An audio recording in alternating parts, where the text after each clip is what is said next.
mic. Test mic 1 2 3. Akademi Jawi Malaysia dan Tukang Buku.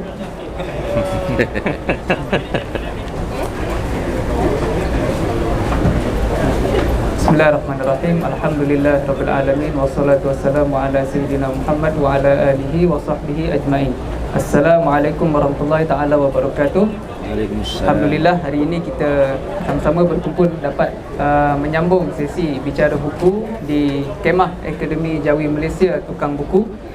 Hari ini kita akan membicarakan sebuah buku yang telah pun kita terbitkan dalam tempoh 2 tahun, iaitu pada tahun 2021, yang mana kita sentiasa wacanakanlah buku ni, sebab buku ni sangat-sangat menarik isinya dan sangat penting juga untuk kaum dan bangsa kita, iaitu berjudul Panduan Bangsa yang dikarang oleh Tuan Guru Haji Ahmad Hashimi daripada Pajak Som, Kepala Batas Pulau Pinang.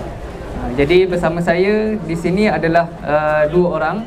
Yang pertama di hujung sana ialah Abang Jeff Hazimin. Kalau siapa-siapa kenal Abang Jeff ni, dia seorang komposer, penulis skrip, MC, dan dia ada terbitkan sebuah buku berjudul Air Liur Emas, yang kita akan wacanakan pada hari Ahad ini nanti. Ada sesinya sendiri dengan Abang Jeff. Dan yang kedua di sebelah saya ini adalah Ustaz Ahmad Faiz Hafizuddin, atau lebih mesra dikenali sebagai PU Faiz. Beliau merupakan mudir Pondok Rumi Sufi Jawi atau Raudah Sunniyah Salafiyah. Habiyah Syekh. Yalah. Dan Ustaz Ahmad Faiz Hafizuddin juga telah menulis bersama kami, iaitu buku yang kita dapat lihat di depan ni, iaitu Syekh Abdullah Fahim, Ulama Ahlussunnah wal Jamaah dan Perjuangan Kebangsaan. Jadi hari ini format ataupun kaedah kita menjalankan sesi bicara buku kita kali ini agak unik, kerana sebelum ini kita lakukan secara sembang santai lah. Tapi hari ini kita tukar angin sikit. Kita kaedahnya ialah Abang Jeff akan membaca sebahagian petikan daripada buku Panduan Bangsa ini, dan kemudian akan disyarahkan oleh Ustaz Ahmad Faiz Hafizuddin. Baik, kita sedia kedua-dua ahli panel kita, insya-Allah. Dia gitu lah. Baik, okey, saya akan perkenalkan sedikit sebanyaklah tentang bagaimana buku ini sampai ke tangan Akademi Jawi Malaysia. Pertamanya, naskah ini, Panduan Bangsa ini telah pun dibawa kepada kami oleh 2 orang pengkajinya, iaitu Ustaz Muhammad Zafri dan juga Ustaz Abdul Aziz Zubair. Kedua-dua ini merupakan anak jati Kepala Batas lah, dan telah memberi sedikit pengenalan tentang Tuan Guru Haji Ahmad Hashimi di bahagian hadapan buku ini. Dan juga turut bersama dalam majlis kita hari ini adalah warislah kepada Tuan Pengarang yang amat kita muliakan, iaitu Tuan Haji Jamal bin Tuan Guru Haji Ahmad Hashimi. Jadi buku ini menceritakan tentang sifat-sifat yang perlu ada bagi sebuah bangsa untuk maju. Sebab buku ini asalnya diterbitkan pada tahun 1948, 46-48 begitu, saat Malayan Union baru dikuburkan.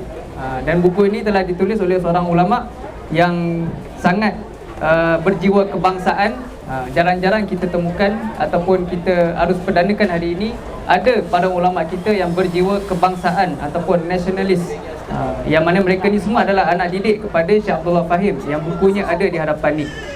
Jadi menarik isi buku ni, yang mana sebahagiannya kita akan bedahlah pada hari ini. Baik, tanpa membuang masa, saya kira kita boleh mulakanlah pembacaan kitab Panduan Bangsa ini. Bacaan kali ini kita akan lakukan pada bab kebangsaan. Bab kebangsaan. Siapa yang ada buku ni, kita boleh buka pada halaman 76, halaman yang sudah dirumikan, iaitu pada ayat yang pertamanya ialah bagi tanah air. Siapa-siapa yang ada buku ni boleh buka halaman tersebutlah. Jadi tanpa membuang masa, saya mempersilakan kepada Abang Jeff untuk membaca naskah ini,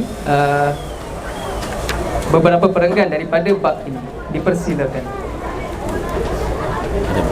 Ada. Saya pasang dulu.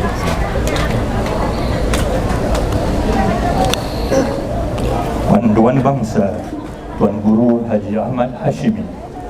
Bagi tanah air ada mempunyai bumi putra.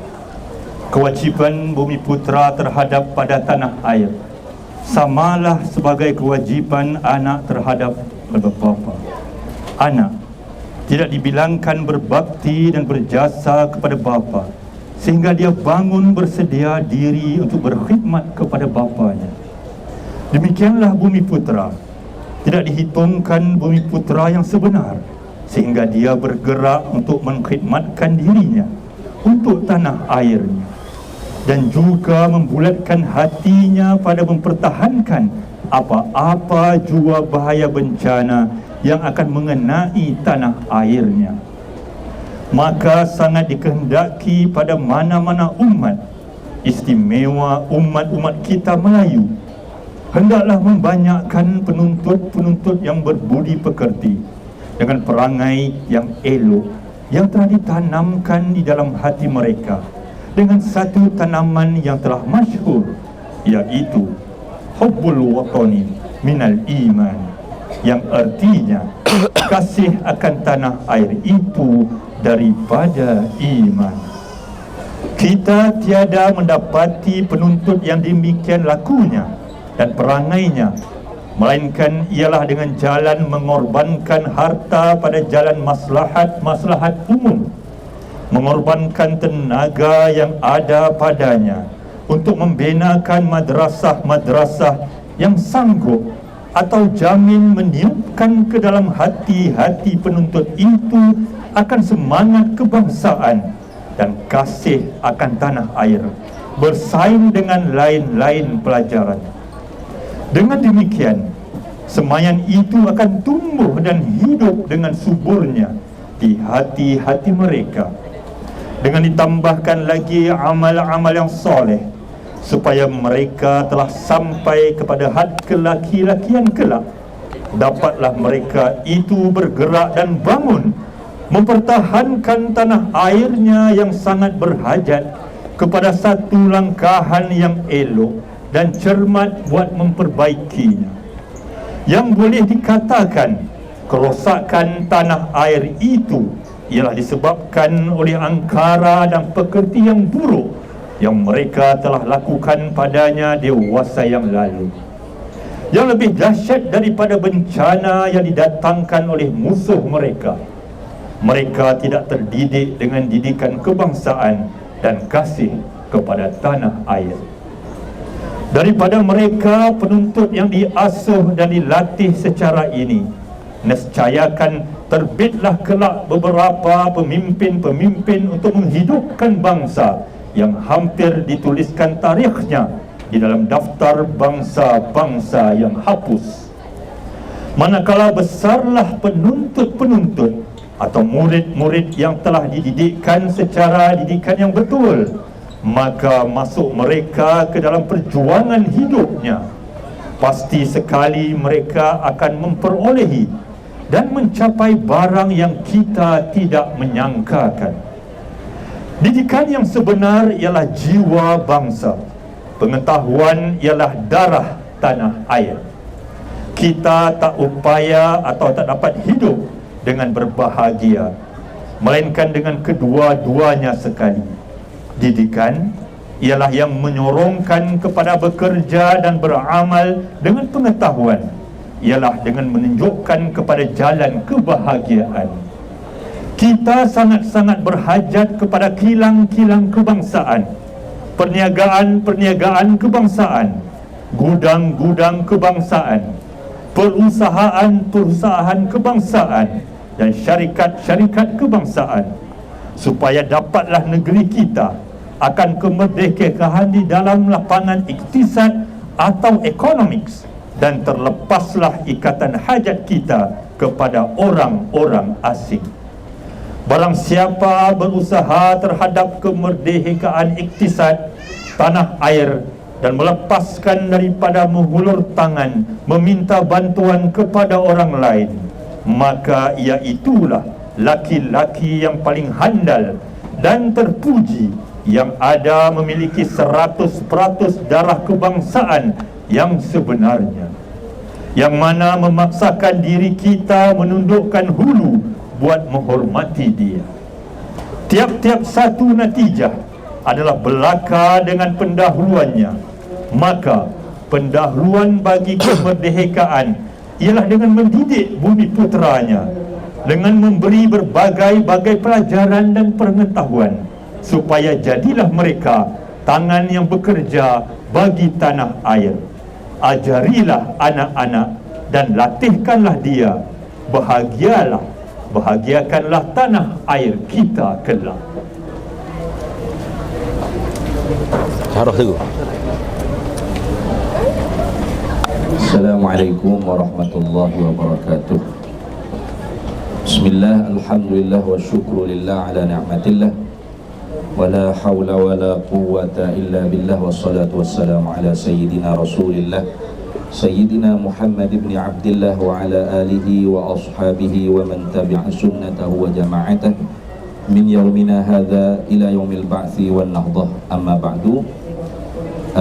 Para penonton yang dimuliakan oleh Allah, petikan yang kita dengar tadi yang dibaca oleh Abang Jeff daripada kitab Paduan Bangsa karangan Tuan Guru Haji Ahmad Hashimi rahimahullahu ta'ala wa nafa'anallahu bihi wa bi'ulumihi fid dharaini amin ya rabbal alamin. Tidak dapat tidak kita akan mengetahui bagaimana pemikiran Tuan Guru Haji Ahmad Hashimi berdasarkan guru dia, iaitu Syekhul Islam Hadratus Syekh Abdullah Fahim rahimahullahu ta'ala. Dalam mendidik kemajuan bangsa, negara dan agama, tidak dapat tidak mestilah dipupuk semangat nasionalisme, semangat kebangsaan. Yang sering disalahfahami oleh beberapa golongan, segelintir tokoh-tokoh agamawan, bahawasanya semangat nasionalisme atau kebangsaan itu bukan daripada ajaran Islam dan diambil daripada pemikiran atau aliran pemikiran yang luar daripada daerah Islamiah. Ini salah faham yang sangat besar, kerana makna daripada nasionalisme atau kebangsaan atau al-wataniyah itu sendiri ialah ibaratun an mahabbatil watani wal qaumi. Ini ibarat tentang bagaimana cinta seseorang itu kepada bangsa dan tanah airnya.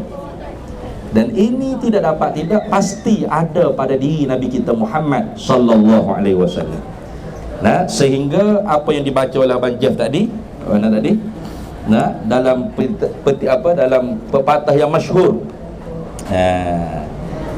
tanaman yang telah masyhur, iaitu hubbul watani minal iman, cintakan negara. Kita biasanya terjemahnya seperti itu, cintakan tanah air, kasihkan tanah air. Tapi kalau Profesor Dr. Kiai Said Siraj itu terus diletakkan hubbul watan, yakni nasionalisme itu bahagian daripada iman. Senang. Kebangsaan itu bahagian daripada iman. Ini bukan hadis Nabi sallallahu alaihi wasallam. Masyhurnya dikatakan sabda Nabi sallallahu alaihi wasallam. Sabda Nabi. Padahal ini bukan hadis Nabi sallallahu alaihi wasallam, tapi pepatah daripada ulama yang menepati dengan karakter ataupun sunnah fi'liyah Nabi kita Muhammad sallallahu alaihi wasallam. Nabi kita ketika mana nak berhijrah ke Yathrib, ke Madinatul Munawwarah, itu ketika mana sayup-sayup melihat Mekah Al-Mukarramah itu hampir nak ditinggal, Nabi mengucapkan, "Hei Mekah, kalau tidak adalah tanah air yang paling aku cintai engkau, kalau tidak kerana kaumku yang berbuat kezaliman, pasti aku tidak akan meninggalkan engkau, hai Mekah." Itu tandanya cinta Nabi SAW kepada tanah airnya, wataniyah. Dan Nabi juga diriwayatkan sebelum daripada dilantik, ditabal menjadi Rasul, Nabi itu pernah keluar berperang bersama dengan pak-pak saudara dia dan Quraisy untuk mempertahankan Mekah Al-Mukarramah. Ini Nabi kita Muhammad sallallahu alaihi wasallam. Dan ketika mana sampai di Jifah atau Juhaifah, ketika itu Rasulullah sallallahu alaihi wasallam kelihatan bersedih. Fanazala Jibril alaihi salam, lalu turun Jibril alaihi salam. Berkata Jibril, atabki ya Rasulullah, adakah engkau menangis ya Rasulullah? Ya. Atashtaqu ila baladika ya Rasulullah, adakah karena engkau rindu kepada tanah air engkau wahai Rasulullah sallallahu alaihi wasallam? Ya, Nabi kata.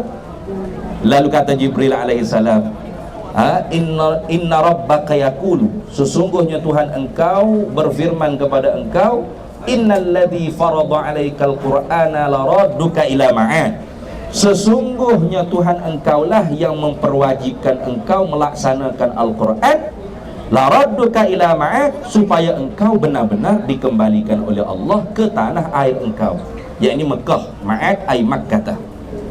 Fatabassama Rasulullah sallallahu alaihi wasallam, lalu Rasulullah tersenyum kerana memahami berita gembira daripada ayat tersebut, nantinya Rasulullah akan dihantar kembali oleh Allah ke tanah air yang baginda sangat cintai. Itu. Lalu di dalam tafsiril Quran, para alim ulama bila menafsirkan ayat tersebut dikatakan wa fi hadhil ayati isyaratun, ada pada ayat tersebut isyarah. Isyarah artinya i'lamun bi khafiyin, pemberitahuan dengan secara halus, anna hubbal watani, bahawasanya cintakan pada negara itu juz'un minal iman, ialah bahagian daripada iman. Bahkan man khana watanahu, barang siapa yang mengkhianati akan tanah airnya, khana dinahu, dia mengkhianati agamanya. Itu sampai tahap itu.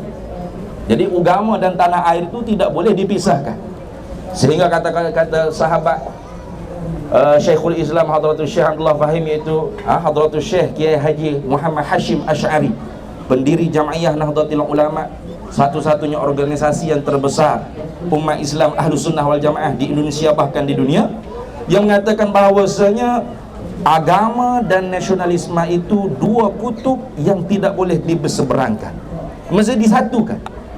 Kerana tanpa tanah air, bagaimana kita nak mendirikan hukum Islam, nak mendirikan madrasah sebagaimana disebut tadi, nak mendirikan pondok-pondok, masjid, madrasah, sekolah-sekolah, tempat-tempat pertukangan, tempat-tempat pertanian, bagaimana nak melahirkan kilang-kilang kebangsaan, semuanya kebangsaan. Apa disebut oleh Tuan Guru Hashimi tadi, iaitu perniagaan kebangsaan, gudang-gudang kebangsaan, perusahaan kebangsaan, syarikat koprak kebangsaan. Ini sebelum merdeka barangkalinya.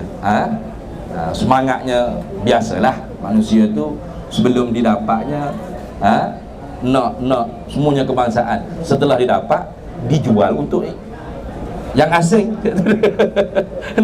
Sudah tidak jadi kebangsaan lagi. Akhir-akhirnya semua aset negara, semua aset kilang bukan lagi hak kebangsaan, duduk saja di tanah air kita, tapi medainnya luar.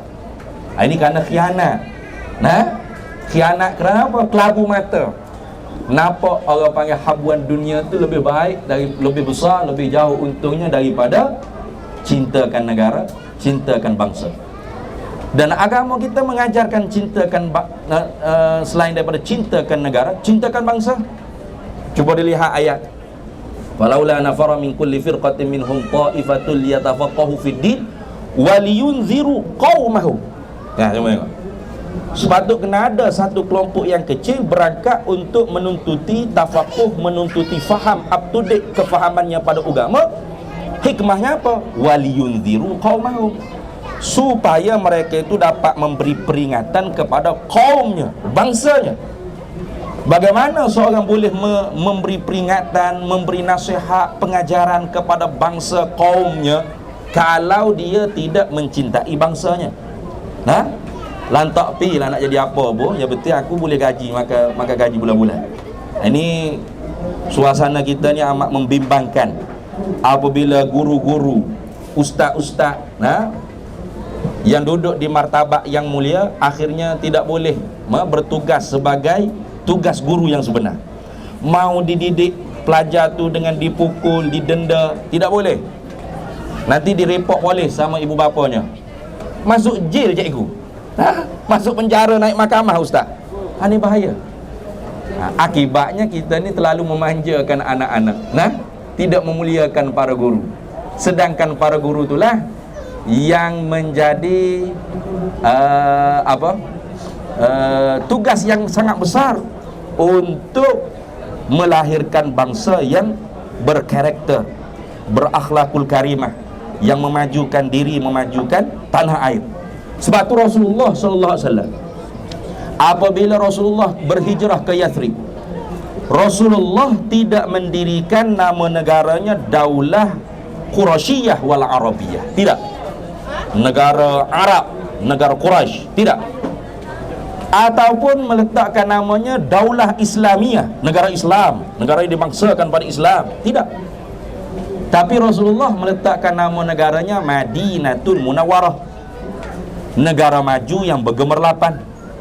Ini Rasulullah dalam memajukan negara, kebijaksanaan Rasulullah dalam berpolitik. Bila kesebut berpolitik ni artinya husnul tadbir biriayati syu'uril ummah fi dakhilid daulah wa kharijiha wa riayati maqasid syar'iyyah al-kulliyah al-khamsah.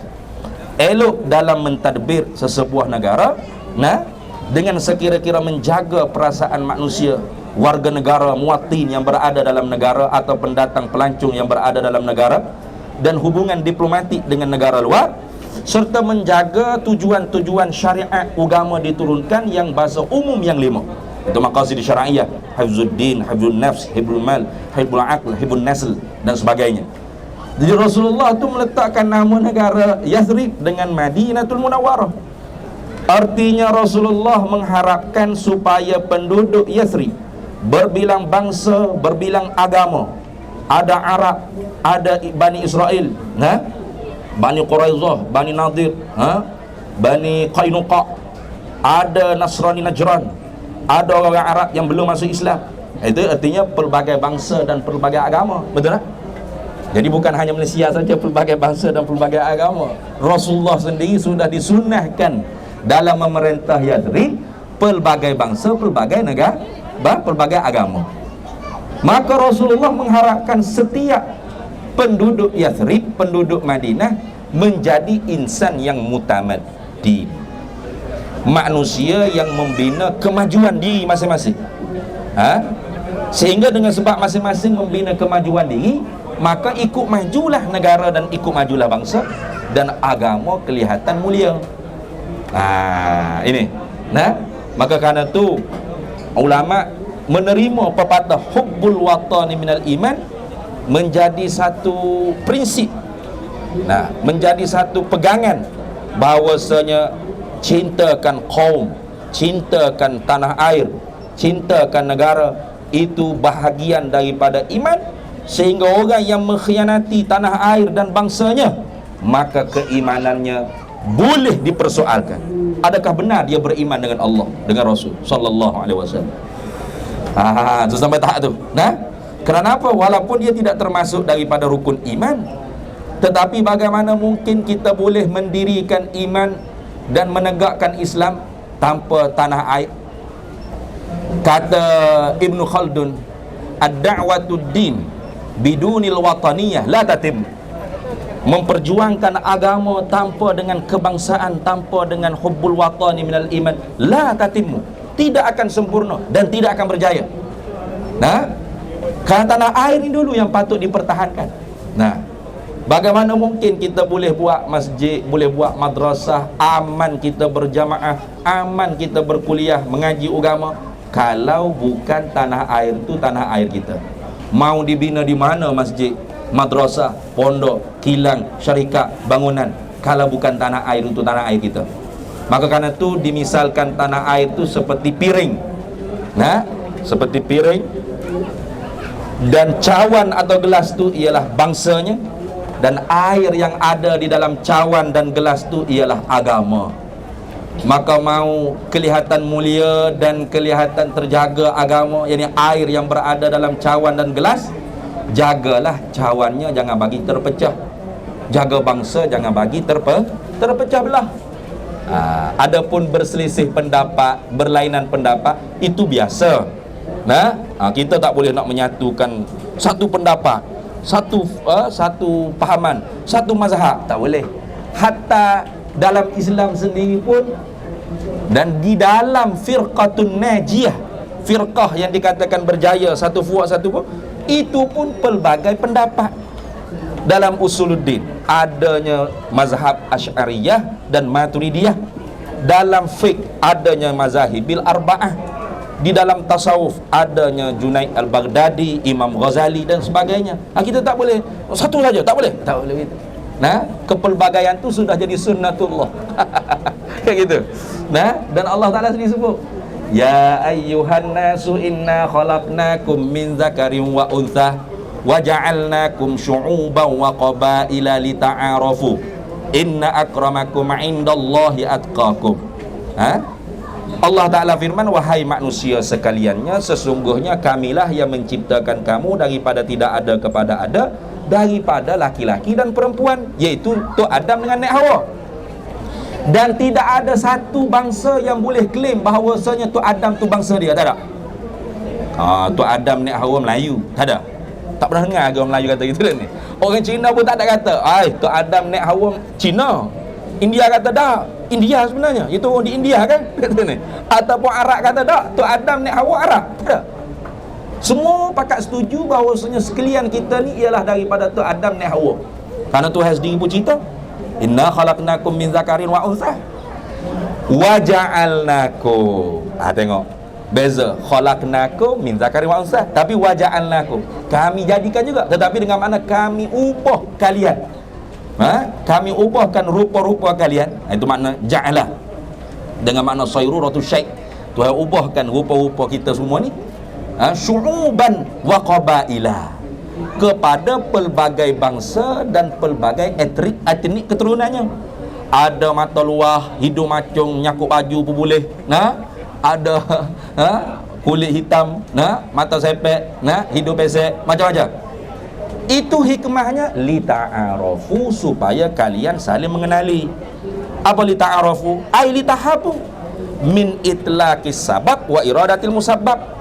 Sebutnya mengenal, tapi buah daripada kenal tu ialah cinta. Al-ma'rifatu syajarah wal mahabbatu samarah. Pokoknya kenal, maka ada daripada pokok tu buahnya ialah cinta. Itu pepatah orang tua-tua Arab. Pepatah Melayu kita kata, tak kenal maka tak cinta. Lebih kurang aja Arab Melayu tu pepatah dia. Jadi hikmahnya supaya kita saling kasih mengasihi, cinta mencintai, bukan membenci atau menindas. Jadi bukanlah makna kebangsaan atau nasionalisme yang diajar dalam Islam ialah kita membangga bangsa kita dan menindas orang lain, menghina bangsa lain, berlaku kezaliman kepada bangsa lain. Tidak. Itu bukan nasionalisme yang diajar di dalam Islam. Nasionalisme yang diajar di dalam Islam ialah memajukan karakter bangsa itu supaya negaranya maju dan agamanya dipandang mulia. Gitu. Menggunakan agama untuk memajukan bangsa. Sebab tu kalau di Indonesia, ketika mana Belanda masuk kembali setelah mana Jepun tu keluar,